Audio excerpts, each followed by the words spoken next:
To be honest, don't care about the championship implications, but very excited to get in there and do my thing. Like this is, I base my life around this stuff. The last 10 weeks of my life has been geared towards Saturday night, so very much looking forward to it. Is it how, take us through the emotions in there in an arena like that in London at the O2 Arena, all your fans. It's gotta motivate you even more. Of course, I feel like with those fans, I got superpowers. I'm super, super sharp. Like, the fans like that, they can make or break you. They can put so much pressure on you, or they can, light a fire under you. And for me, they definitely do the second one. Like, I feel amazing in there, and I can't wait to do it again. I know Blaydes obviously a wrestler. Do you expect this to have to wrestle heavily, or if you play your game, it doesn't even get to the ground? Whatever. Like, I'm happy to go to the ground if he wants to.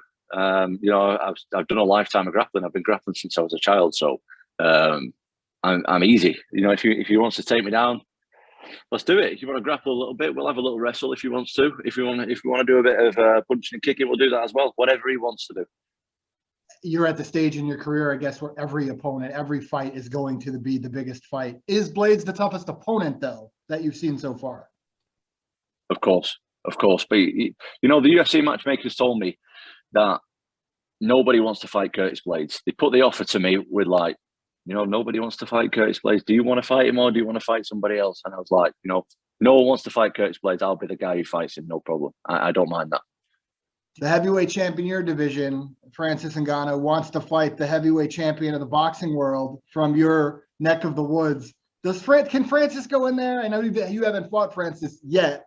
Does he have what it takes to go in there and compete with Tyson Fury? I mean, I've sparred a lot of rounds with Tyson Fury, and I know what it's like to spar Tyson Fury. And let me tell you, it's not that easy.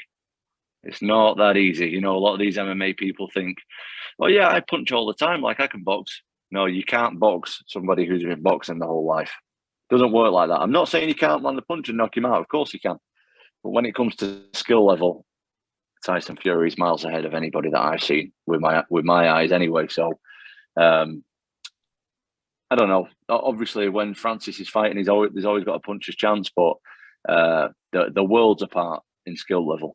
How is training with Tyson Fury, and I'll let you go on this, how has that helped you in your MMA game?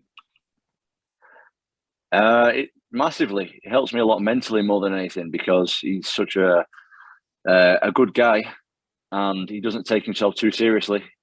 And, I just took that approach as well. I don't want to take myself too seriously. I want to be joking and enjoying this stuff as well. So that's what I'm trying to do. I'm trying to enjoy myself in the sport before, I move on and do something else. I know he flirted with the idea, and he I think trained maybe a little bit with Darren Till about trying the MMA route, trying to take in a UFC fight. Can he do it in the UFC, or is that a whole other level? I mean, me and Tyson have actually grappled a little bit together as well. Yeah, the guy could, he'd need a long time to, he's basic. Obviously, he's not a grappler, so he would need time for his grappling to catch up with his striking, which would probably take a few years at least. So he would definitely have to be training behind the scenes a little bit first before, things can catch up.